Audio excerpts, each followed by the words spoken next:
Having the staff that work here in my home has meant the world, has really meant the world. I look back and I'm like, wow, I don't know how I've been so lucky to get the quality of people that work in this home that really genuinely care for my son. My son doesn't talk, and I know, but he communicates, and I know that when he sees them, his face lights up, and that gives me such a sense of peace.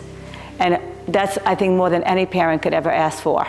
Caroline, I'm an aide here. I've been here for a year in December, and I'm still in nursing school. I graduated in December. My name's Nicole. I've been working with Ronnie as an aide for about 3 years now. I was working with him while I was in nursing school, and now I'm an emergency department nurse at Huntington Hospital, and then I do work here per diem as a nurse and an aide. My name is Rachel. I have been here for 4.5 years. I was an aide for 3.5 years, and then I've been his nurse full time. So I do his nights. And my name is Carolina with an A at the end. And I started working with Ronnie as an aide, and I've been here for almost 3 years. I worked with him as an aide, and then I worked with him as a nurse for like a month and a half before starting my job in the pediatric operating room. And I come here per diem, and will be coming here more regularly. I come in, and also I do my assessment. My stethoscope, full head to toe assessment, heart, lungs, bowels, just check all of his skin to make sure his skin is good, because he has very sensitive skin. And then normally when I come in, sometimes I do cough assist, which is his main breathing treatment. It's a machine that, puts air into his lungs, shakes it and pulls it back out, which helps him deep breathe because he's unable to deep breathe on his own.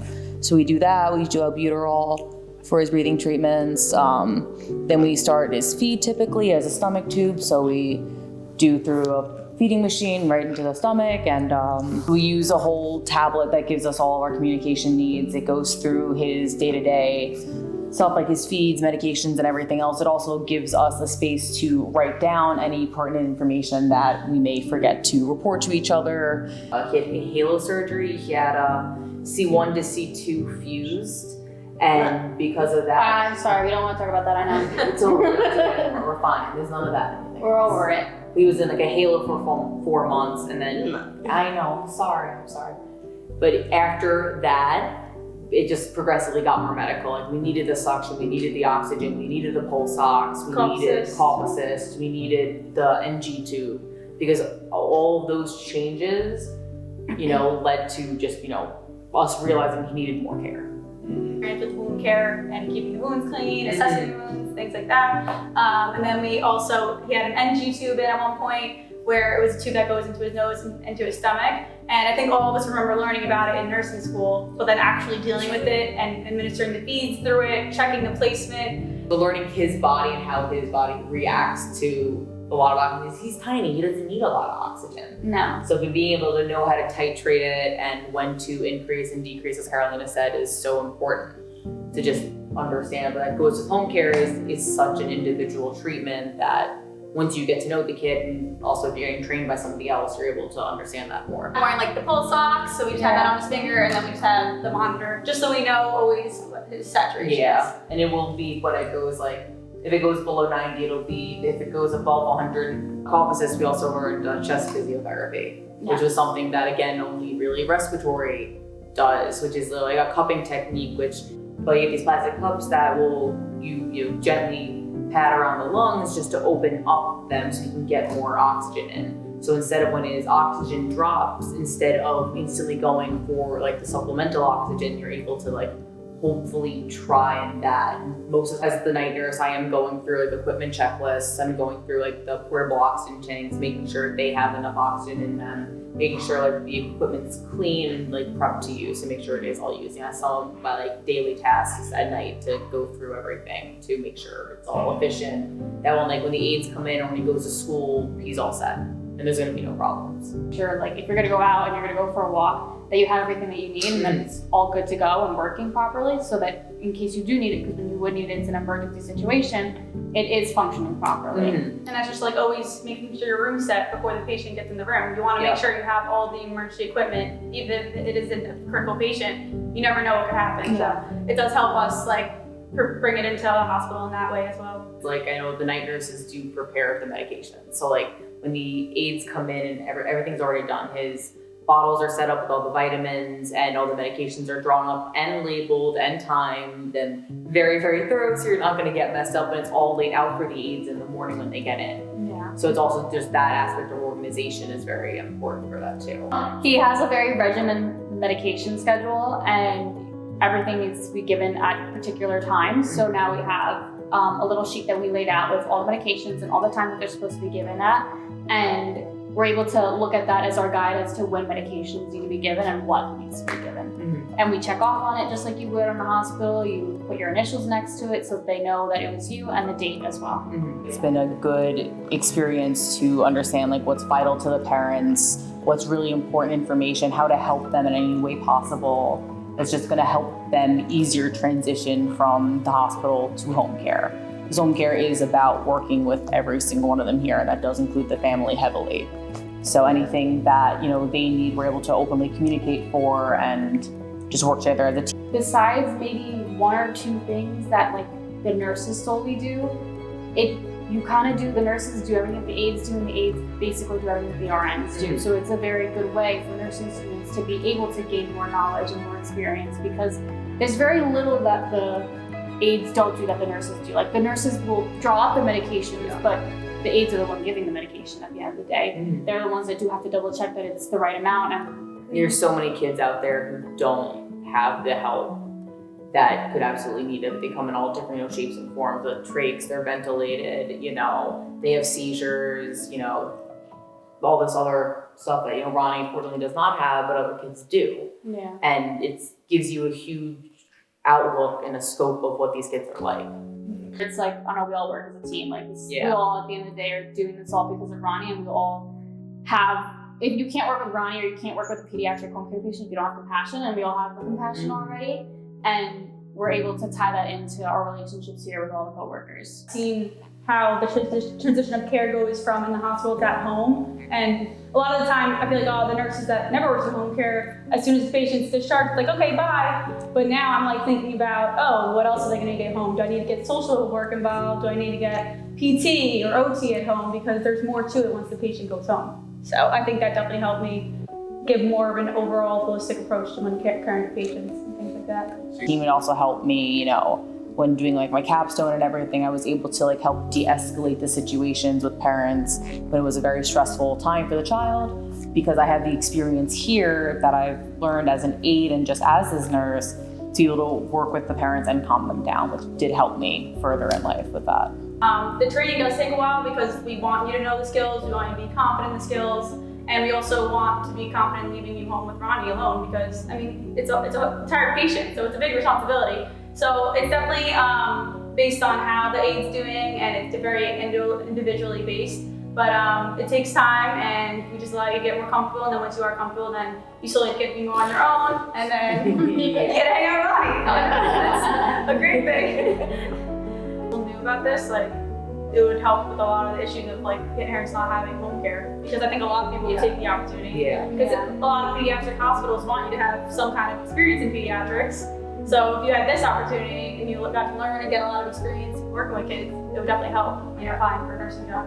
I feel like a lot of us heard through somebody word of mouth, which means that we didn't even know that this opportunity was available until someone else told us about it. So that's why we think that this is really important to get the word out, just so other people can hear about it and see if they want to do it. In school, I knew that I wanted to work with kids, and I was in a home care class that we had, but it emphasized more working with adults as opposed to working in pediatrics. And I wanted to do pediatrics, so I would have never thought of doing home care until I realized that there are kids, pediatric patients, being cared for in the home as well. I almost feel like more gratification coming here, because you see the direct correlation that it has with the family and how much better quality of life they have as well from it. He's a nonverbal, so learning to communicate with someone that's nonverbal, knowing when he's in pain or if he's uncomfortable, getting to know him. Understanding. We know exactly how he's feeling. He makes one sound that I'm instantly that's good, that's bad, he needs something, he's upset about something, he's uncomfortable. So in tune with him that it makes that does take time. I think that's the aspect of home care versus hospital care is you're not able to have that time with the patient because they are admitted and discharged. Versus here, it's been years and I can have full conversations with him. Yeah. Because I know what he's saying and I know that he listens back. But it's useful because I've had nonverbal patients come into the hospital, and I asked the caregiver, like, oh, give me some like ideas of how they communicate with you, just so I know how they're feeling. So I now know what questions to ask, so that I can give better care to the patient. And like here, we don't have any other doctors coming in, but we have the speech that comes in, we have PT that comes in, we have OT that comes in. At one point, we had a teacher coming in when he was more solely at home. And you had to make sure you communicated his needs across the board with everybody, particularly with like OT and PT. We're talking about those in particular, like when we're positioning Ronnie or we're lifting Ronnie or we're doing certain tasks with Ronnie that require movement from him. Sometimes we might notice some things like, oh, like his left hip might feel a little weird this today. Like, let's mention that to PT. Or like his shoulder feels a little weird. We have to mention that to OT. So sometimes it might not even be something that they pick up in their session within the 30 minutes that they're here. Because without that support, without us all working together and even learning together how to like take care of him and doing everything is such a vital part of being comfortable here and therefore growing. Yeah, I feel like the teamwork and just like after you come home after a huge surgery, like us throwing ideas like back and forth of what we think would work best, I think made his care exceptional. And being flexible to things changing constantly, like just being able to adapt quickly and realize like, okay, that's a better idea, we'll do that instead. Yeah. Learning the skills together too, like almost like, you know, the responsibility, the one-on-one care, the total care of a patient, the relationship with not only the patient but the family as well, how to like help them when he's in a crisis situation in the hospital, how to help transfer the whole thing back home and work with the family after that. Really, it's a lot of responsibility, confidence, independence, Because it's like the parents are home at night, but it's just me. Yeah. When the aides are here, they may be out of the house, it's just the aide. You have to learn how to be comfortable and so responsible with that, but it's such a safe environment to learn in because it was just able for me to get my groundings. And I knew like, eventually I'll go into a hospital, but I ended up really just loving being here and loving the environment and being able to make, this is my full-time job. I work 3 nights a week and I'm able to fulfill every need that I can. And it's just been a phenomenal transition. And working with a kid like him has just been absolutely wonderful. Yeah, you really get to not only become best friends with the patient, but you become part of the family here. We are so close with his parents, his sisters, all the dogs. Hi, my name is Denise. I am a mom of Ronnie, a 15-year-old little boy, adorable little boy with a multitude of medical issues. Children like Ronnie are the forgotten children. The pediatric medically frail being careful in the community are the forgotten population. And this is the start of changing that. All that help that you saw tonight, nobody sent them here. Nobody sent them here. Like no aide was sent here, no nurse was sent here. I have a nursing agency that I'm signed up with. Do you know how many nurses they sent me in 2 years? 0. Every nurse here, Rachel, Emily, my per diem nurses that come, every single nurse is handpicked from me. And all these other parents, I'm sure, can relate to it. It's a very lonely process. You have agencies coming in and out of your house, approving for this many hours, signing for this approval. At the end of the day, you sit by yourself and the whole load is all on the parent.